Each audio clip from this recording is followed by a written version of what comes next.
அன்பு நண்பர்களே, அனைவருக்கும் அன்னை சமையல் உமாவின் அன்பான வணக்கங்கள். இன்னைக்கு அன்னை சமையலில் பார்க்க போகிறது முட்டை கிரேவி.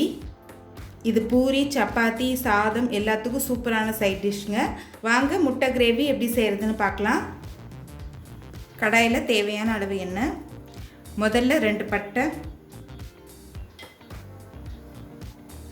2 கிராம்பு,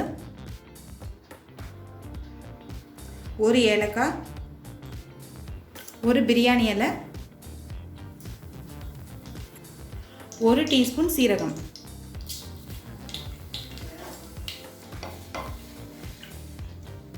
அடுத்து பொடியாக நறுக்கின 3 வெங்காயத்தை சேர்த்துக்கலாம்.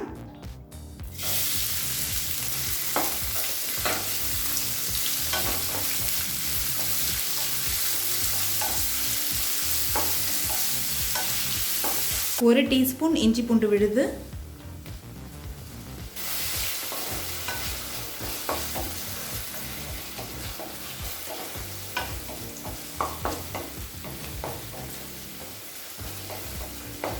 இப்போ வெங்காயம் வதங்கிட்டு இருக்க நேரத்தில் இது எல்லாத்தையும் அரைச்சிக்கலாங்க. 5 முந்திரி, 1 பச்சை மிளகாய், 2 தக்காளி.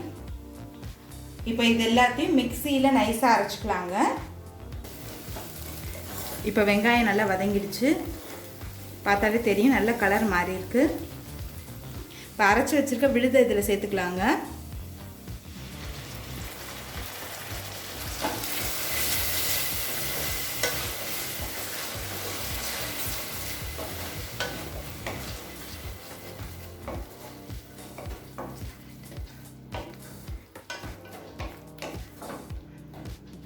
தேவையான அளவு உப்பு,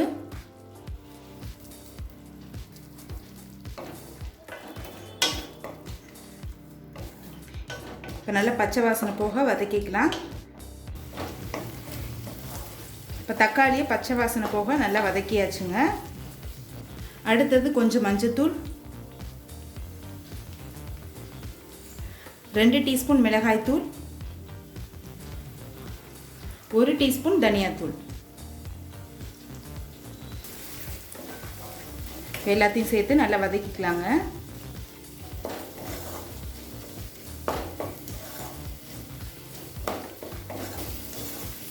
இப்போ மிளகாத்தூள் வாசனை போக 1 நிமிஷம் வரைக்கும் நல்லா வதக்கியாச்சு. அடுத்து 1/2 கப் தண்ணி சேர்த்துக்கலாம்.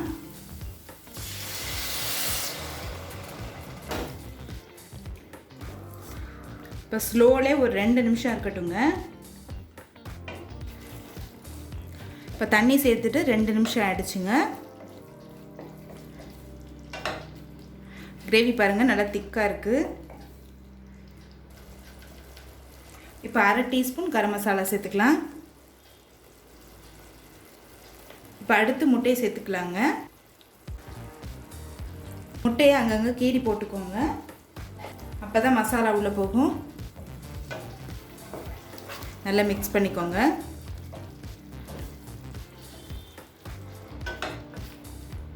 இப்போ முட்டை சேர்த்துட்ட பிறகு ஒரு 5 நிமிஷம் ஸ்லோலே இருக்கட்டுங்க, அப்போ தான் முட்டைக்குள்ளே எல்லா மசாலாவும் போகும். 5 நிமிஷம் கழித்து பாருங்கள், கிரேவி நல்லா திக்காகிடுச்சுங்க. எண்ணெய் நல்லா பிரிஞ்சு வந்திருக்கு. இப்போ கொஞ்சம் கொத்தமல்லி சேர்த்துக்கலாம். இப்போ முட்டை கிரேவி ரெடி ஆகிடுச்சு, சர்வ் பண்ணிடலாம். இப்போ சுவையான முட்டை கிரேவி ரெடி ஆகிடுச்சு. ரெசிபியை ட்ரை பண்ணி பாருங்கள், கண்டிப்பாக உங்களுக்கே பிடிக்கும். ரெசிபி பிடிச்சிருந்ததுன்னா வீடியோவை லைக் பண்ணுங்கள், கமெண்ட் பண்ணுங்கள், ஷேர் பண்ணுங்கள். இது வரைக்கும் அன்னை சமையல் சேனலை சப்ஸ்கிரைப் பண்ணலன்னா சப்ஸ்கிரைப் பண்ணுங்கள். தேங்க்யூ.